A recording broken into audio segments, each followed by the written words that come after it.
Bhojpuri actor Pawan Singh एक बार फिर विवादों में हैं। हरियाणवी कलाकार अंजलि राघव ने अब चुप्पी तोड़ी है और उन्होंने भोजपुरी इंडस्ट्री छोड़ने का ऐलान किया है।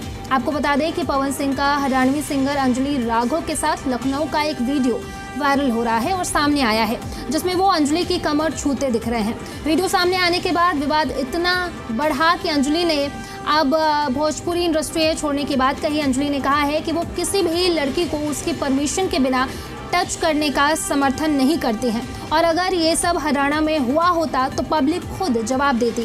अब मुझे ये एहसास हुआ है कि मैं भोजपुरी इंडस्ट्री में काम नहीं करूंगी।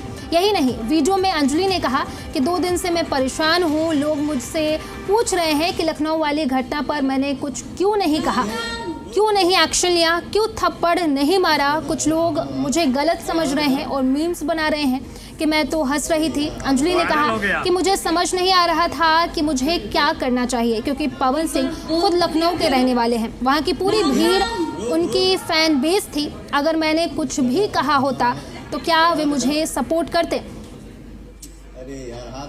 और इसमें ऐसा वैसा सीन तो नहीं है और मैं शूट पर गई, शूट पे सब एक बार बोल तो दिया करो। राम राम। रुक कुछ लगा है, हटाओ हाथ। अरे हाथ हटाओ।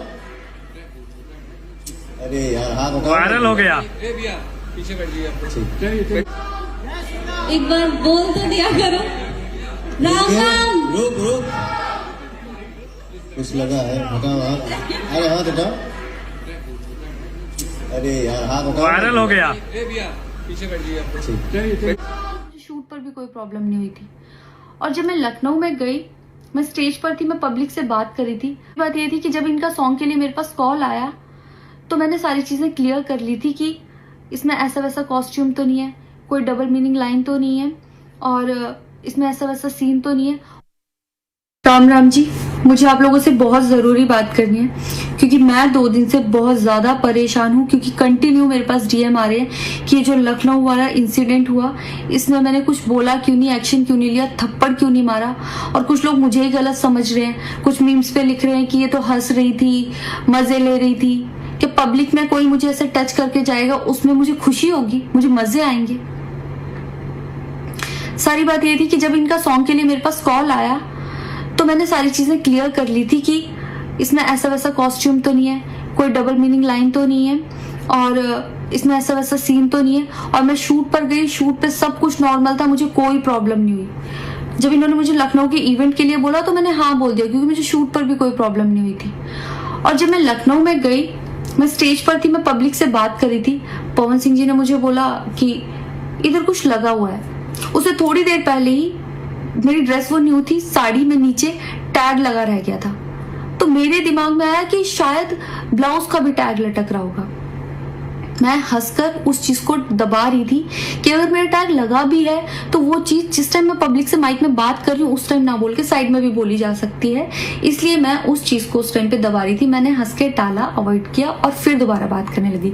वो बोले नहीं कुछ लगा है, नहीं कुछ लगा है, तो मैंने कहा नहीं लगा। वो बोले लगा हुआ है, तो मुझे लगा कि शायद लगा ये तो मेरे को लग रहा था कि कुछ लगा है इसलिए ये बोल रहे हैं। और पर फिर भी मैंने हंस के वहां पे टाला, पब्लिक से अपनी बात कंप्लीट की। कंप्लीट करने के बाद जब मैं अपने टीम मेंबर से मैंने पूछा साइड में जाके कि कुछ लगा है, क्या लगा है, उन्होंने बोला कुछ भी नहीं लगा था। जब मैंने देखा मेरे सच में कुछ नहीं लगा था, तब मुझे बहुत ज्यादा बुरा लगा, गुस्सा आया और रोना भी आया। लेकिन मुझे ये नहीं समझ आया कि मैं अब क्या करूं यहाँ पर, क्योंकि जहां मैं गई थी लखनऊ में, पवन सिंह जी खुद भी वहीं के रहने वाले हैं, उसी जगह पर इवेंट था। जितना वो क्राउड था वो सारा उनका फैन बेस था।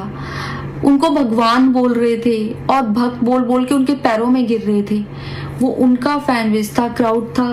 तो मुझे समझ नहीं आया कि मैं क्या करूं। अगर मैं कुछ भी बोलती तो क्या वो लोग मुझे सपोर्ट करते।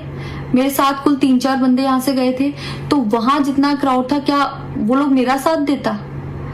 मैंने सोचा मैं बैक स्टेज जाके बात करूंगी।